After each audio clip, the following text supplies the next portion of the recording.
morning, everyone. I am Chef Abby with Whole Health Every Day. I am delighted to be here with you all virtually, obviously, as we are still practicing our social distancing. Today, we are going to be talking about how to use some great plant-based ingredients to make a really delicious sort of Mexican style dinner. Now, just to give you a little bit of background about me, I am a chef for Whole Health Every Day, and my background is kind of in food science. So while we go through this, in addition to showing you how to make these two really great recipes, I'll be giving you some of sort of the science behind the cooking that we're doing, and also talk to you a little bit about some of the health benefits of all of these really great ingredients that we are using. Now, we are here in Arizona right in the height of sort of our almost too hot season, but the great thing about that is that produce right now is absolutely fantastic. So we are going to be working again, all with some great produce that I actually picked up at our local farmers market here in Scottsdale. Some nice, really fresh stuff, and it's going to be fantastic. So we're going to start off with a great version of grilled cauliflower. Now, if you're somebody who doesn't eat meat at all, cauliflower is an excellent substitution because it's hearty, it stands up to all different types of cooking styles, and grilling it is fantastic. It's going to get a little bit roasted, have a really nice nutty flavor, and be super satisfying. And when I was looking at and learning about different ways to grill cauliflower, there were lots of different recipes that I tried. And one of the things that I found throughout my trials was that really this is something that if you just kind of cut it up and throw it on the grill, you're going to end up with an outside that is completely charred and an inside that is undercooked. So we need to do a little bit of pre-treatment to our cauliflower before we head out to the grill. So I've got a nice about 2-pound head of cauliflower here, and you want to look for one that doesn't have any brown spots or blemishes on it, and you want to look for one where the florets are very nicely packed together. This is going to help us to ensure that when we put this on the grill, it stays together. Now, the first thing that we're going to do is sort of start removing just some of these initial outer leaves of the cauliflower. This doesn't have to be perfect, but if you just get any of the kind of bigger leaves off of the cauliflower, that will help ensure that this cooks through really nice and evenly. Now, these are not something that we usually eat, but I will point out here that I have done some pre-prep for all of the other recipes that we're going to be doing today, and I've got a bowl here with all of my scraps from all of my vegetables. I am the type of chef that likes to waste nothing, so after I'm finished with this demo, I'll throw these into a freezer safe container, and I will use these the next time that I go to make a vegetable stock, or if I just want to season a sauce with some really nice flavor of all of these vegetables. So waste not, and go ahead and save those. So once we get most of these outer leaves off the cauliflower, the next thing that I want to do is just trim the stem or the core of the cauliflower just so that it's nice and flush with the cauliflower. We're going to leave this intact because that is another way that we are going to ensure that our wedges of cauliflower that we're eventually going to grill stay together on the grill. And then at this point, all I need to do is just cut this cauliflower into 6 equal wedges. So we'll cut it in half, and then we'll cut, maybe we'll do 8 wedges because this is kind of a big cauliflower. We'll cut each half in half, and then each half in half again, ensuring that that core is intact so that they stay together on the grill.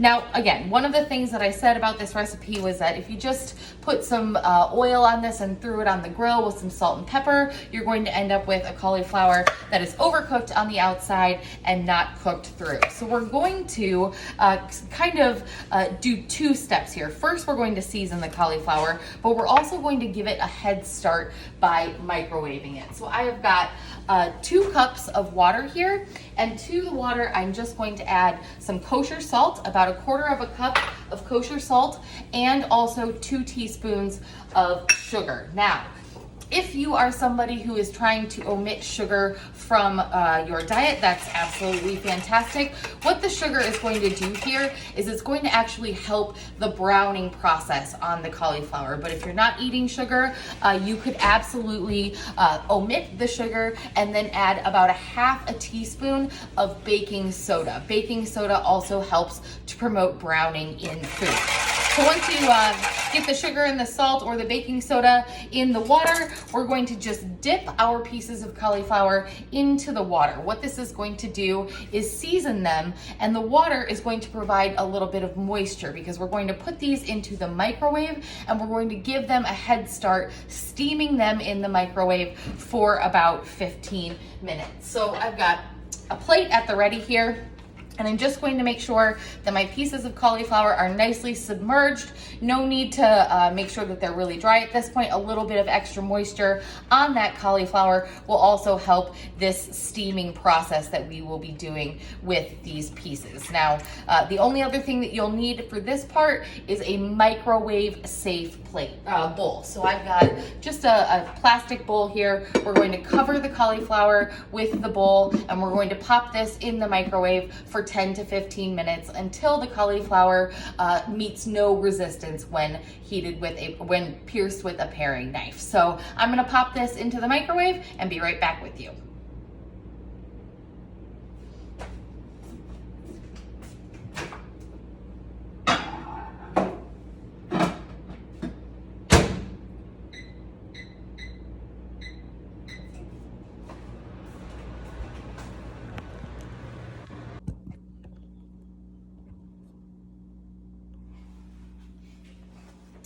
Okay, while our cauliflower is in the microwave, we are going to get started on the very flavorful sauce that we're going to be pairing with this grilled cauliflower. And today I have selected a chimichurri sauce.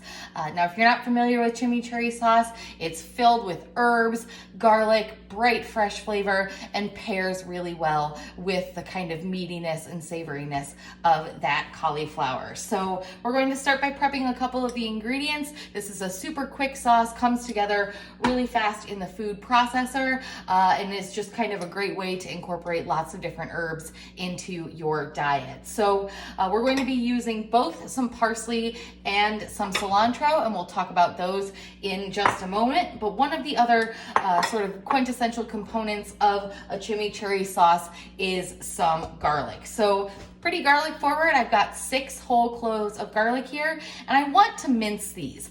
Even though we're going to be using a food processor, by giving them a little bit of a head start, it will ensure that your cloves of garlic meld into the rest of the dish and you don't end up with a large clove of garlic that has kind of been forgotten or left behind. So I'm gonna use a rasp style grater like this to grate my garlic. You could also do this with a microplane, or you could absolutely just chop your garlic by hand.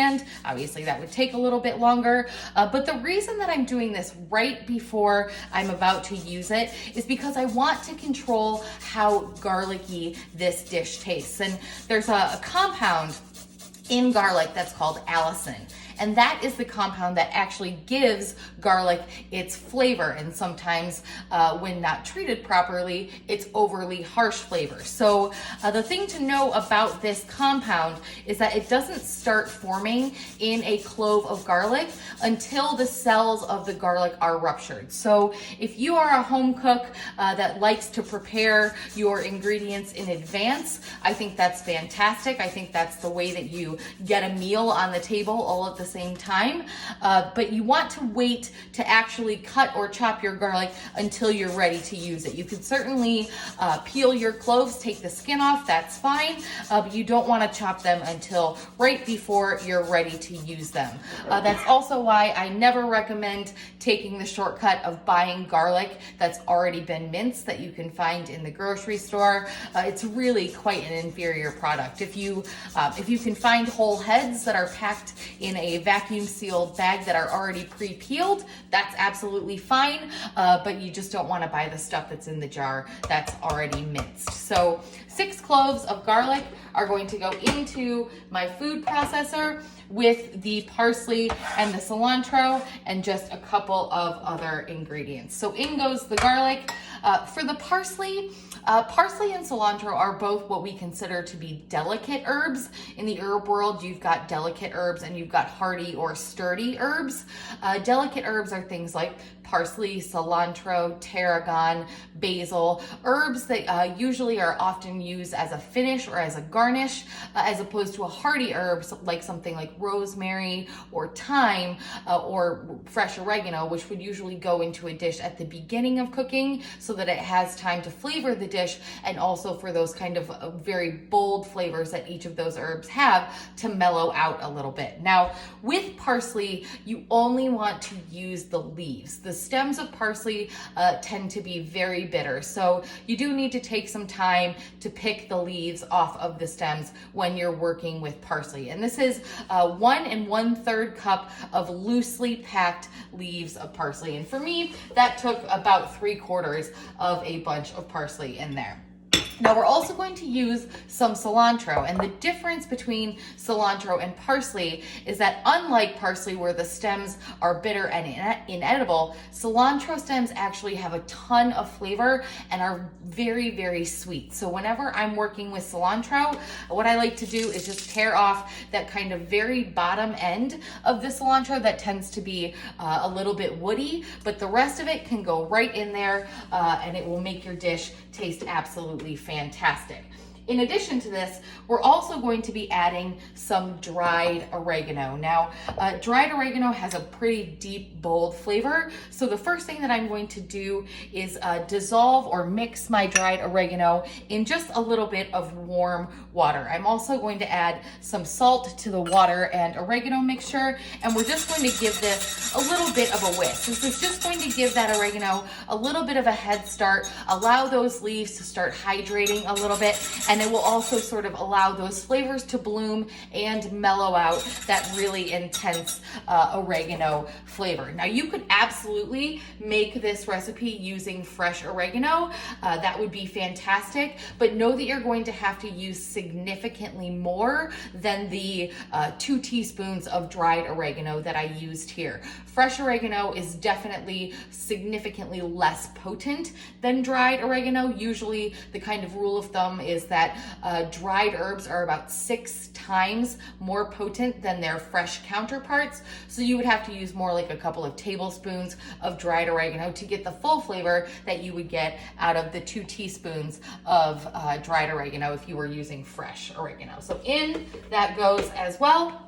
And for a little heat, we're going to also use some red pepper flakes. I'm using about a teaspoon of red pepper flakes here because I happen to like my food quite spicy, but anywhere from a half a teaspoon to a teaspoon will just give this a little bit of kick, perk it up a little bit, and it'll make it taste fantastic. So into the food processor all that goes, and all we need to do is get this to the point where everything is nice and cohesive and the herbs are chopped. So that's going to take about 10 1-second pulses. Now, if you don't have a food processor, you could absolutely do this by hand, get to practice your knife skills, which is always great. You just want to do a pretty fine mince on all of those herbs. And again, it would definitely be important to make sure that you minced your garlic prior to adding them all together if you were doing this by hand. So about 10 1-second pulses, and then this should be good to go. I'll go ahead and scrape down the bowl after about 5 to make sure that everything is getting nicely incorporated.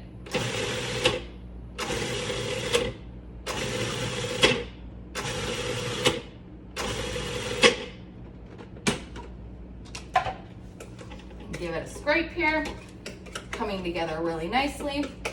And then we'll go through for about 5 more.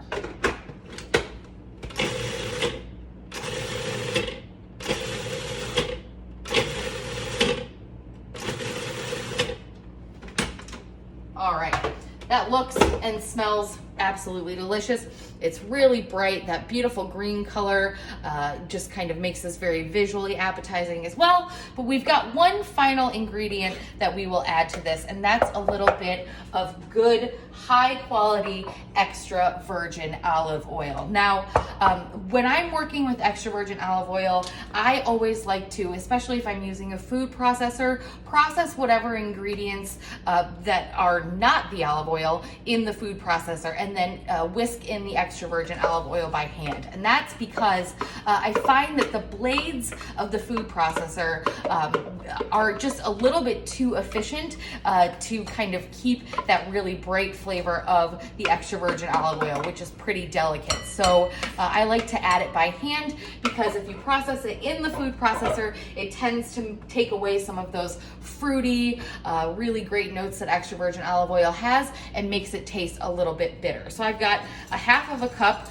of extra virgin olive oil that I'm just going to slowly whisk into this chimichurri sauce. We want to make sure that this gets nice and incorporated. And it's just going to taste great. After we get all of the olive oil in here, we'll season this with a little bit of salt to make sure that we've got the right flavor here, and then this will be good to go. Now, if you're somebody that likes to make your sauces and do things in advance, this is a great sauce that you could make in advance. This will store in your refrigerator for up to 4 days, so you could certainly make your chimichurri sauce and have that ready to go up to 4 days in advance. I will also tell you that if you have leftover herbs that you don't know what to do with and you don't want them to go to waste, the way that I like to store my herbs is actually chopped up in some extra virgin olive oil. You could certainly chop up leftover basil, parsley, tarragon, dill, anything that you have on hand, and you could just allow it to soak in some extra virgin olive oil in your refrigerator. They'll last in your fridge for up to a week, or you could put that into your freezer and you could have a really great herb oil that you could use up to a month later. So just a nice tip if you don't want to if you want to get the most out of all of your herbs. So that is our chimichurri. This is ready to go. I am going to allow this to sit in the refrigerator for about 30 minutes to an hour prior to using it, so that all of those flavors can kind of get to know each other a little bit better. So we'll pop this in the refrigerator, we'll pull the cauliflower out, and then we'll go ahead and finish up with our third dish, which is our guacamole, and then we'll head out to the grill.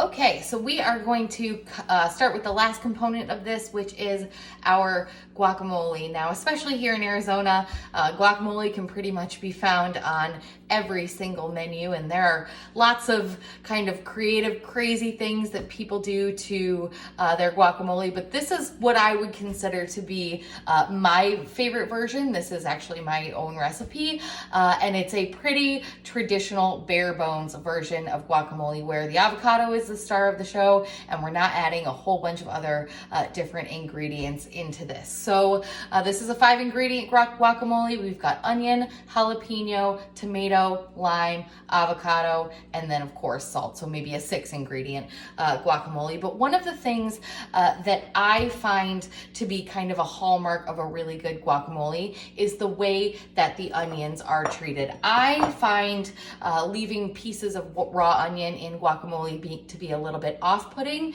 So I actually like to grate my onions. We're going to start off with a yellow or a sweet onion, and I'm going to grate it on the small holes of the box grater. For me, this does a couple of things. Number one, it makes it so there's no chance that I'm going to bite into a fairly large or small piece of raw onion, but it also helps to bring all of the juice out of the onion, and we're going to capitalize on that juice to help to flavor our guacamole. The other great thing is that because we're grating the onion here, we really don't need to use that much of it. Really, what I'm looking for is about a tablespoon of grated onion all day for this guacamole. So I'm going to transfer the onion and that really great juice that's accumulated into a bowl. So ingredient number one, easy peasy, down.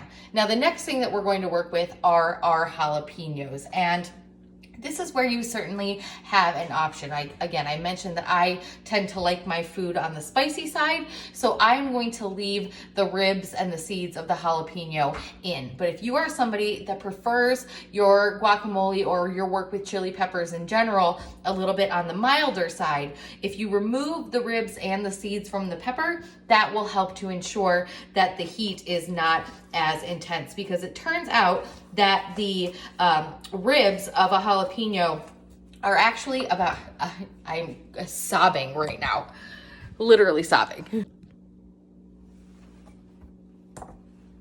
Okay.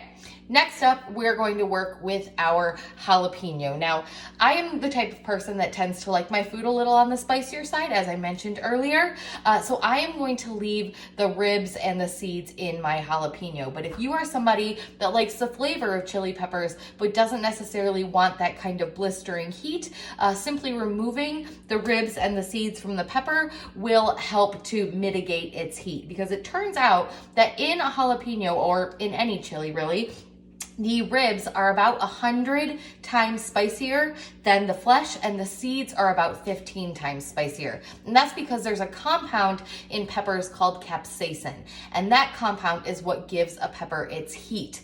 But it's produced in the ribs and then migrates out to the seeds and migrates out to the flesh. So if you want something that tastes like chilies but is a little bit milder, simply removing the ribs and the seeds is a great way to do that. Now, since I'm leaving mine in, I'm going to show you a really kind of quick, easy way to get a nice fine mince on your jalapeno. I'm going to leave the stem intact here, and I'm just going to make a series of close together cuts all the way around the jalapeno. Leaving that stem intact helps so that I can eventually, once I get all these nice little matchsticks, hold them all together and have something that doesn't kind of fly all over my cutting board. So again, the closer together that you make your cuts, the smaller your mince will be. I don't mind having some nice big chunks of jalapeno in my guacamole, so I'm doing about, I would say, a small-ish julienne on my jalapeno. And as you can see, it then makes these nice little matchsticks that you can then come back through and give a nice chop to.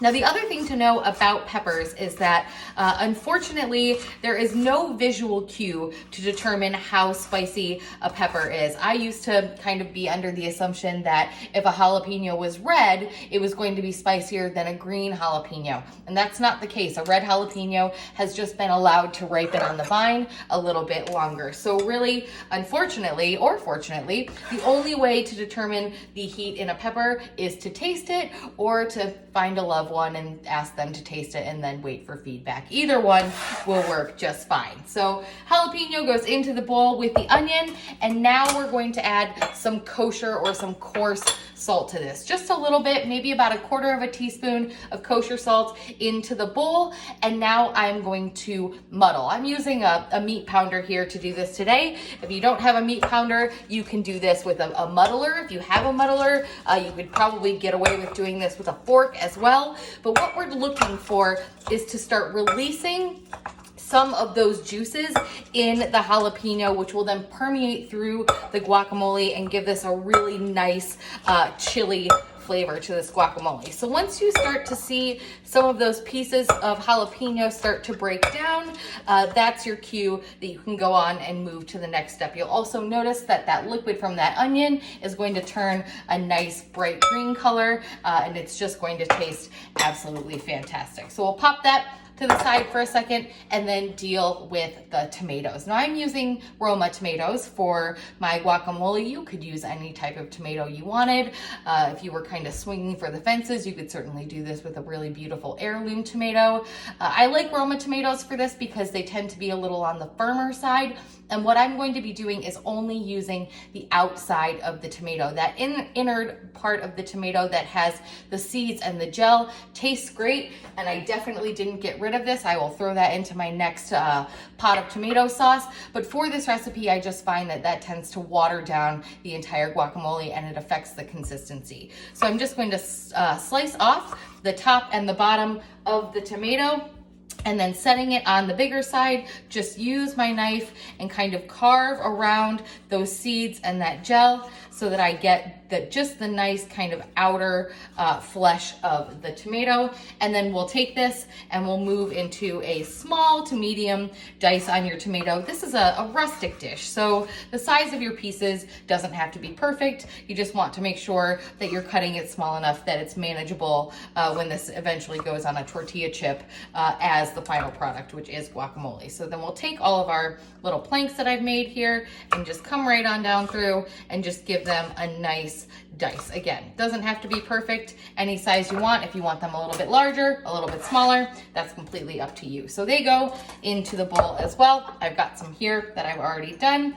A good amount of tomatoes. I used about 4 to 5 Roma tomatoes for this recipe, and we can move on. Now, the last couple of things that are going to go in here are, of course, avocados and also a little bit of lime juice. Now, I've got a beautiful ripe avocado here. I know it's ripe because when I press on it, it just gives slightly. When you're searching for avocados at the grocery store, you want to make sure you look for ones that have just a small amount of give, as opposed to if you feel around and you notice that it seems like there are air pockets in the guacamole or in the avocado, that's going to be a sign that that is definitely overripe. And obviously, if it's firm, it's going to be underripe. So just a little bit of give is what you're looking for. Now, these have large pits in them, and you need to get that pit out, but this is something that can be a little bit dangerous. So the more that you can do on your cutting board, the better. I just took my knife and just went around that pit to expose the 2 halves. Now at this point, we do need to get that pit out of there, and the best way to do that is really just to kind of whap it with your knife. But as you can see, if you're holding the avocado in your hand and going at it with something sharp with a relatively small surface area, this could end in disaster one way or the other. So I like to pop it down on the cutting board, whap it, and then go ahead and give it a nice little twist, and it will come right off on your knife. And then at this point, I like to use the edge of the cutting board or something else to get that pit off of my knife so that I don't risk cutting myself. Now, you can cut your avocado in a couple of different ways. You could scoop it all out and then cut it into a dice that way. I like to go ahead and just give it a quick cut in the shell. I'm making a big dice here because I like my guacamole a little bit on the chunkier side. If you prefer a more smooth consistency on your guacamole, by all means, you can make your cuts a little bit closer together. But basically, just want to make a cross grid so that you can easily then pull out your diced pieces of avocado. So just using a spoon, we'll take our avocado and pop it into the bowl. Now, the other thing to know is that when you're doing this, don't throw away those pits because we're going to use those in just a little bit. We'll talk about why that is when we get there. But for this recipe, I am going to use 3 avocados. So I've already prepped the last 2, and then we'll just pop these into the bowl with the rest of the diced avocado, and we can move right along.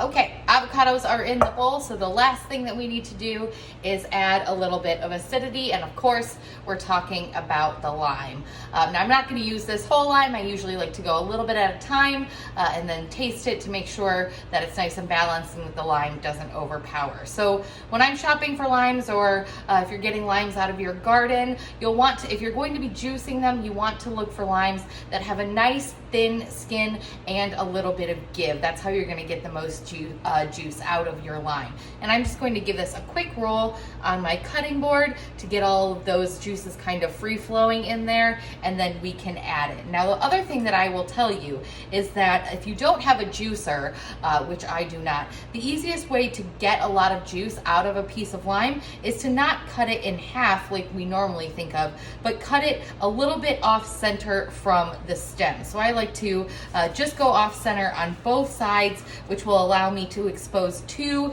nice big pieces of lime flesh that I can then go ahead and squeeze. So we'll give this a nice squeeze, and you can see quite a bit of juice comes out of that at this point. And then we will stir this up to make sure that we have the proper consistency. So I like to kind of do a stirring and mashing motion. Again, I prefer my guacamole a little bit on the chunkier side. If you like yours a little bit on the smoother side, you could probably get away with pureeing your avocado in a food processor prior to this, or using a fork to kind of smash up the pieces of avocado. But I like it to be nice and chunky so that you can see that you're eating a freshly handmade, homemade version of guacamole. Something about those pieces of avocado just let me know that it's nice and homemade. So at this point, we'll give it a taste. Can use a little bit more lime, I think, and probably a sprinkling of some salt, and then we will be good to go. So now we'll mix it up one more time, and this is where saving those pits was imperative, because like with most things, this will benefit from sort of sitting and hanging out, and for all of these ingredients to kind of meld together. So by taking those 3 pits that we reserved and just kind of nestling them into the top of our guacamole, this will prevent this from oxidizing or turning brown when we put it into the refrigerator. So this is going to go into the fridge for about 30 to 45 minutes minimum, so that all of these flavors can meld and it will be nice and ready to eat. So in the meantime, we'll head out to the grill and we'll grill up our cauliflower. Okay, so we are out here at the grill. The grill is nice and hot. I've had this preheating on about medium-high heat for 15 minutes or so to let it get nice and warm. You always want to make sure that you clean the grill grates really well and then oil them with a little bit of oil on a paper towel so that you can develop a nice nonstick surface on your grill. So I've also brushed the cut side that I'm going to put down first of the cauliflower with a little bit of extra virgin olive oil, and we will go ahead and place that onto the grill with that cut side down. So each of these are going to go onto the grill. We'll give them a little bit of space, but these are going to stay on the grill on this first side for about 3 to 4 minutes. And what we're looking for is a nice amount of charring on that cauliflower on the first side. After 3 to 4 minutes, we'll flip them over, oil that second side, and allow them to go 3 to 4 minutes on that second side until they're nice and fully charred through. So once we get them all onto the grill, pop the lid down, and in 3 to 4 minutes, we'll give them a flip. Okay, so it's been 3 to 4 minutes on that first side. I flipped the cauliflower over 3 to 4 minutes on that second side, and now they are ready to go ahead and come off the grill. As you can see, we've got a beautiful little bit of charring. They held together really nicely. So these are gonna come off the grill. We're gonna go back up, top them with our chimichurri sauce, and then we'll be ready to have our dinner.